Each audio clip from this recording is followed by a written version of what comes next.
Good day, folks. Thank you so much for joining us today. Once again, we have another distinguished guest. His name is Umar Muzaffar.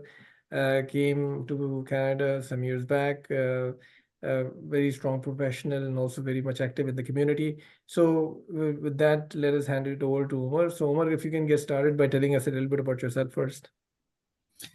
Thank you, Saad, and Assalamu alaikum, for giving me opportunity to give the overview of my journey.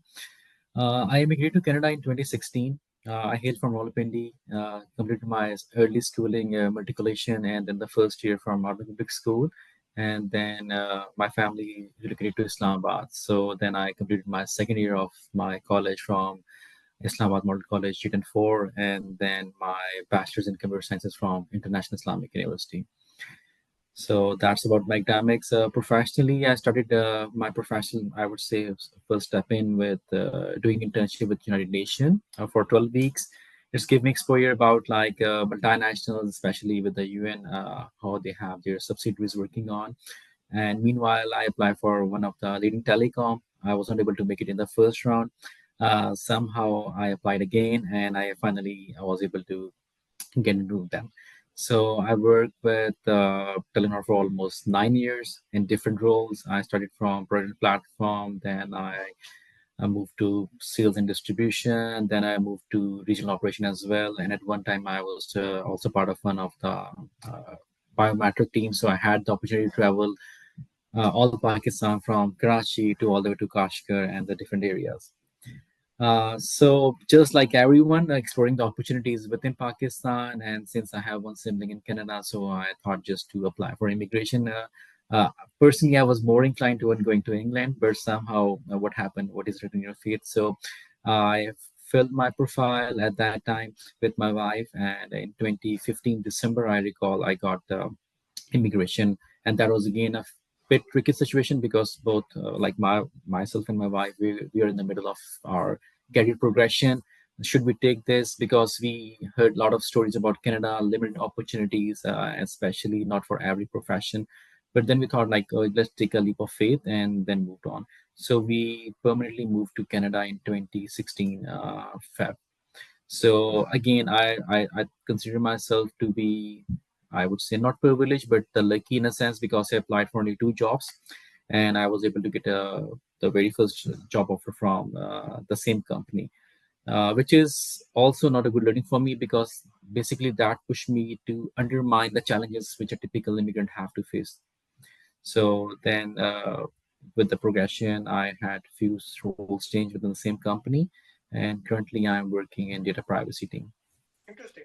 So, as your data privacy in the data privacy team, let's just talk about your career specifically. What are the nature of duties that you perform? What is the work that you do on a day-to-day basis? So just like like cybersecurity, data privacy is like nowadays a buzzword. So we all know like all the company they want to become data centric. They want to make sure that the data in our secure hands and it's been available for any data quality or data massaging, so they can basically uplift their business.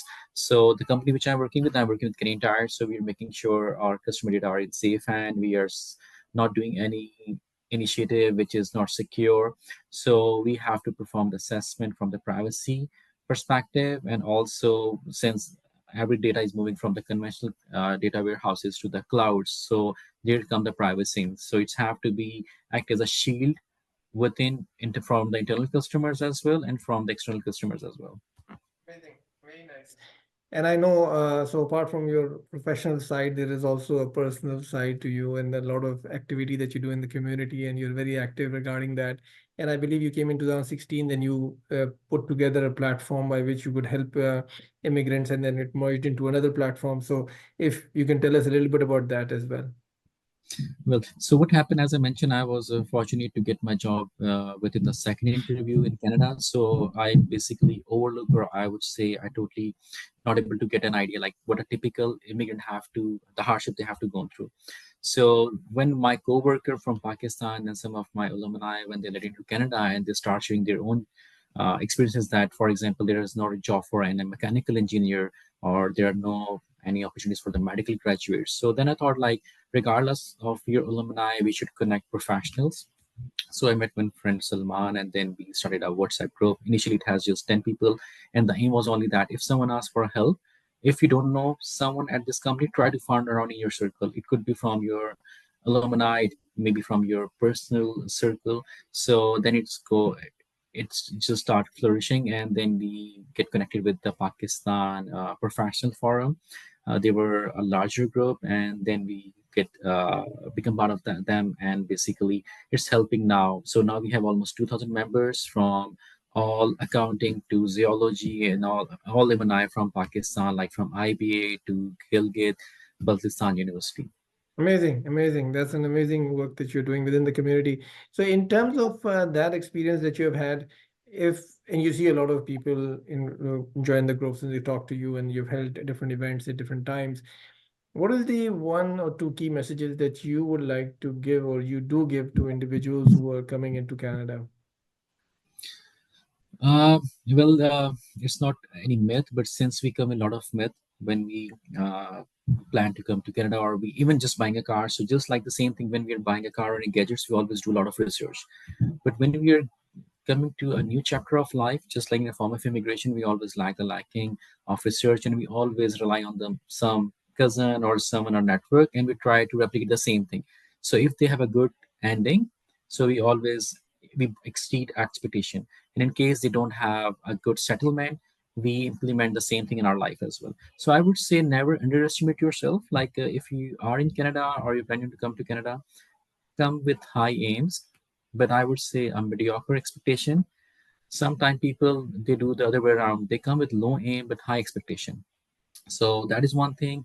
uh, Believe in yourself, I would say. And one thing is like connection does matter. It's just not like a reference, because sometimes people like they interpret connection and reference are totally different thing. Try to connect with your own people. And again, it's again discretion also of anyone, maybe someone from your former company or from your alumni, or maybe from your personal circle. They are not as much helpful in a term, because maybe they have their own constraint. But try to build connections. And as I say, believe in yourself. So there are opportunities. Yeah.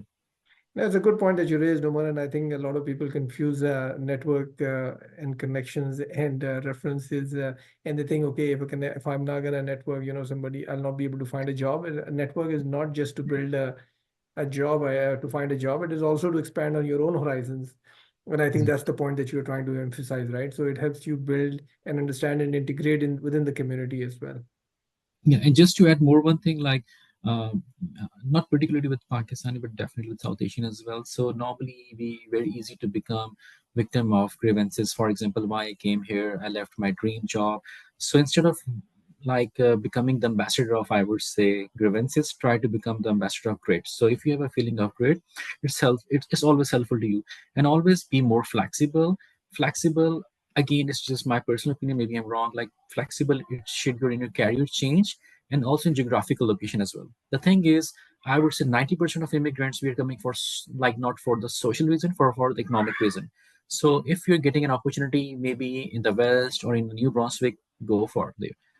Do not confine yourself. And I know a lot of people who do not confine themselves, particularly for like the macros, like we want to live in GTA, or we want to live in National Capital Region Ottawa, or we want to just live in Vancouver.